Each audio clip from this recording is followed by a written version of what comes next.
دوستو آج اس ویڈیو میں ہم دیکھیں گے کہ صلاۃ التسبیح کیسے پڑھی جاتی ہے، کتنی رکعت ہوتی ہیں، کس ٹائم پہ پڑھنا چاہیے اور نماز میں کیا پڑھنا چاہیے، نیت کیسے کی جاتی ہے۔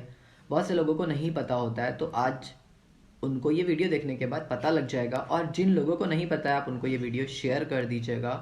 تو چلیے سٹارٹ کرتے ہیں۔ سب سے پہلے میں آپ کو بتا دوں کہ 4 رکعت ہوتی ہیں، اور نیت کیسے کرنا ہے۔ نیت کرتا ہوں میں 4 رکعت نماز نفل صلاۃ التسبیح وقت عشاء کا، واسطے اللہ تعالیٰ کے، رخ میرا طرف کعبہ شریف کے، جو وقت ہو آپ کو وہ وقت کہنا ہے۔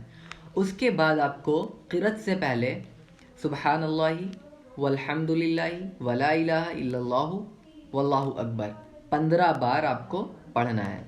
اس کے بعد پھر قرأت کے بعد پھر آپ کو قرأت کرنی ہے، یہ کلمے پڑھنے کے بعد۔ پھر قرأت کے بعد قیام کی حالت میں، جب آپ قیام کی حالت میں کھڑے ہوں گے تو یہی کلمے آپ کو 10 بار پڑھنے ہیں۔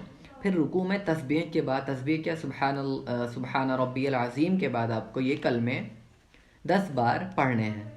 پھر رکوع سے اٹھ کر قومہ میں یہی کلمے آپ کو 10 بار پڑھنے ہیں۔ پھر سجدے میں یہی کلمے آپ کو 10 بار پڑھنے ہیں۔ پھر سجدہ سے اٹھ کر جلسے میں بھی یہی کلمے آپ کو 10 بار پڑھنے ہیں۔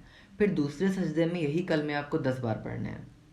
پھر دوسری رکعت میں قرأت سے پہلے یہی کلمے آپ کو 15 بار پڑھنے ہیں، اور پہلی رکعت میں جس ترتیب سے آپ نے یہ کلمے پڑھے تھے اسی ترتیب سے باقی تینوں رکعتوں کو پڑھیں۔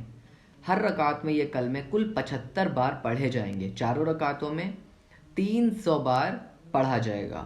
دوستو امید ہے آپ کو ویڈیو پسند آیا ہوگا، اور یہ نماز کیسے پڑھی جاتی یہ بھی آپ کو سمجھ آیا ہوگا۔ جن لوگوں کو بھی نہیں پتہ ہے وہ پڑھنا چاہتے ہیں ان کو یہ ویڈیو آپ شیئر کریے۔ Thanks for